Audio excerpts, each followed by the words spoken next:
Finally, my door handle on the driver door started to melt. So in this case I got something from Amazon. This will be a temporary solution. This will go inside here, but first I need to remove this back plate. Come on.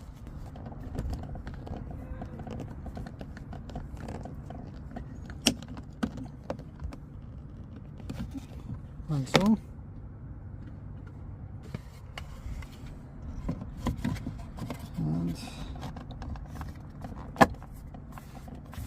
And I'll put a new one.